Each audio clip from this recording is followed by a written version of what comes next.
Denver 7 on the scene of breaking news. Eastbound 6th Avenue is closed right now at Sheridan. You see the flashing lights there. Traffic is backed up. We know this accident involved a motorcycle in the middle of the road. You can see it there on the right.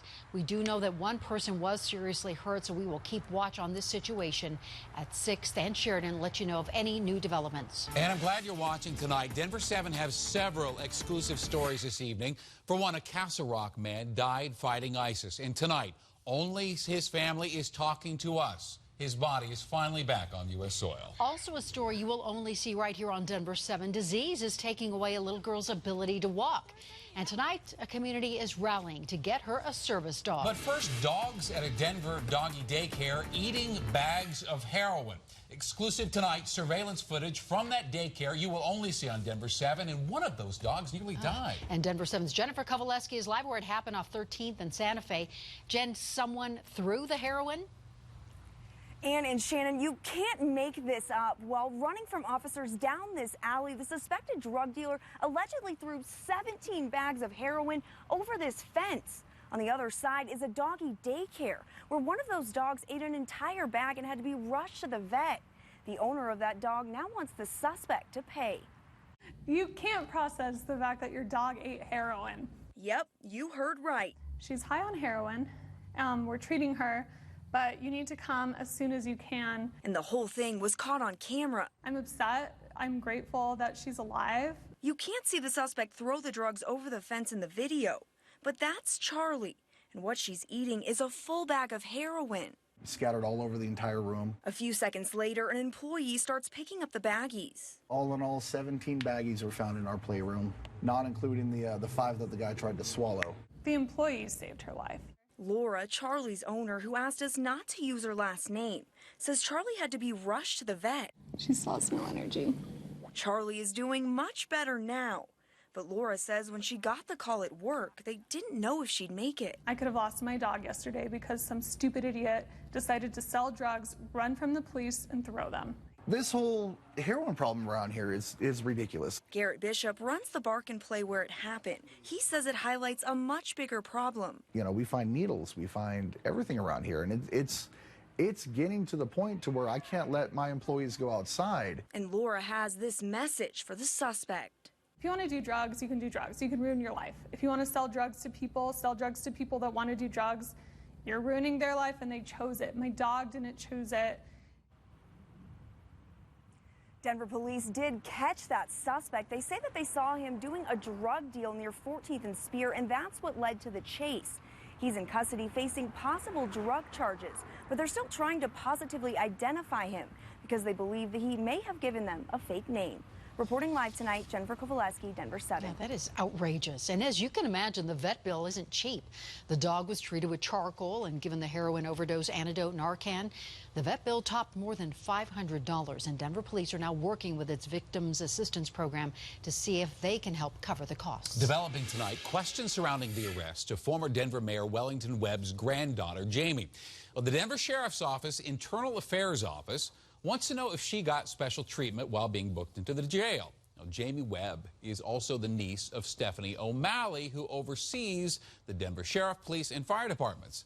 Webb was arrested last week for property damage. She has since been released. Well, tonight we tried to talk to Jamie Webb at her home, but she slammed the door on us.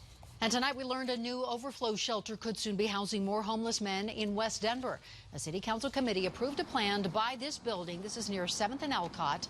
And this is according to our partners at the Post. Right now, homeless men are bused from the Denver Rescue Mission to the overflow shelter, which is out near Peoria and I-70. The full Denver City Council will consider this plan on September 26th. The bodies of 2 Colorado men killed fighting ISIS are finally back in the United States. Levi Jack Shirley and Jordan McTaggart lost their lives in Syria earlier this summer. And it's been a long journey to bring them home. An exclusive tonight, Jordan's parents are sharing their son's story. Denver 7's Liz Gilardi is live at Union Station, where, Liz, the next chapter of this long process will play out. Shannon, these families have been waiting weeks and weeks to lay their sons to rest. On Friday, a train carrying their bodies will arrive here at Union Station. It is the last stretch of a long and dangerous journey from Syria to Colorado. More than anything, he had a huge heart. A heart and a calling to help others. I came out for love of the cause and was my primary focus. Jordan McTaggart killed fighting ISIS in Syria in early August, just weeks after fellow Coloradan Levi Jack Shirley. Both families facing an enormous challenge to bring their sons' bodies home. And we asked him, you know, why would you go? And his comment to me is like, look what I have. Parents Melissa and Robert noticed their son's selflessness early on when he told them he didn't want any Christmas gifts after September 11th. His decision to go to Syria twice and join the People's Protection Units, or YPG, seemed like something Jordan would do. We couldn't let him go without, you know, being behind him. Right. Supportive beyond words, the entire family dropped him off at the airport.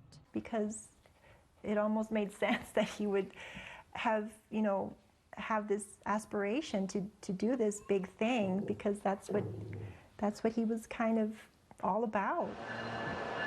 On Friday, standing proud with broken hearts, they'll welcome him back home for a final time. It's a long time coming. A long time, and indeed, and this just speaks to Jordan's character. Despite being shot the first time abroad, he returned. And these two families from Colorado have become incredibly close over the past couple of weeks. They will both be here supporting each other on Friday. Reporting live, Liz Gilardi, Denver 7. Standing proud with broken hearts. Well put there, Liz.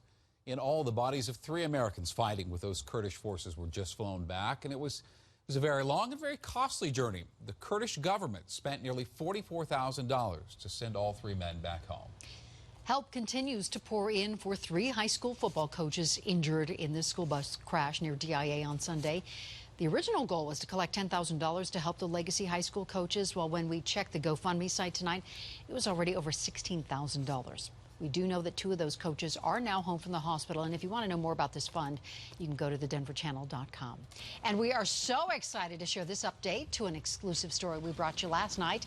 The plan to build a superhero park just for kids with disabilities, well, it will happen. Zach Lawford, who drives the big Batmobile, was having difficulties getting thousands of dollars raised by the Autism Society of Colorado because he didn't have a registered charity. Well, this Broncos superfan who dresses like Darth Vader, well, he came to the rescue after seeing our story, and he stepped in to help. He has a 501c3, so now that money will get into the right hands and the playground will be built.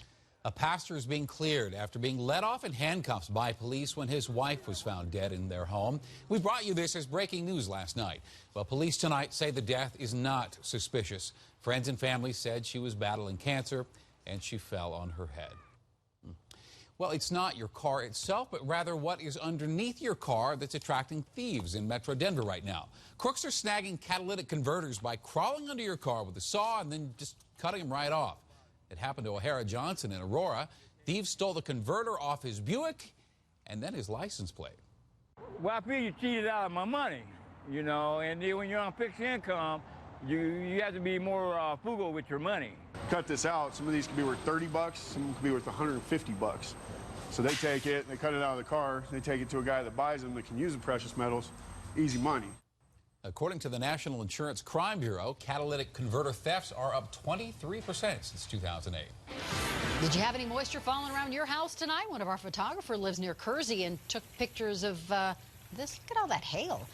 All right, time for your first alert. Weather meteorologist Stacey Donaldson is tracking where those storms are right now. Stacey? We had so much hail with that one. It started to look like snow coverage on the ground there, very white. Now, we do have still in Weld County some thunderstorm activity moving on through. It's not severe like it was a couple of hours ago, but it's still moisture nonetheless. And we have rain mixing with snow off to the west in the higher elevations. So once you get higher, the mountain peaks getting some snowfall coming on down. Wanted to zoom in a little bit more here on the Greeley area and just west of New Raymer. If you live there, you're going to be seeing rain moving through as we go through the next hour or so. But tonight, overnight lows will be in the 40s here for the Front Range and the Eastern Plains. Still 30s, cold enough to support some snow in the higher elevations up in the mountains. But we'll be talking more rain coming our way with the extended forecast in just a few minutes. All right, thank you, Stacey. And this is one of those only in Colorado stories. This winter, Eldora ski area will be offering up uphill skiing.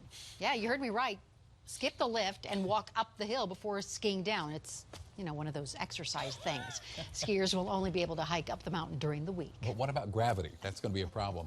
Brandon Marshall is backing up his actions now with money. Today he says he'll donate $300 for each tackle he makes this season. That money then given to different Denver charities. Marshall is doing this after kneeling during the national anthem before that first Broncos game. And if he has as good a season this year as he did last, $300 per tackle adds up to more than $30,000. Denver 7 just getting started tonight. A little girl struggling to walk. I couldn't sleep. This is killing me. We need to do something. Her family talking exclusively to Denver 7 about how you can help her get the dog she desperately needs. An 80-year-old woman robbed right outside her home, and you're not the only one mad. Stick around and hear what she had to say to the suspect. And new video tonight.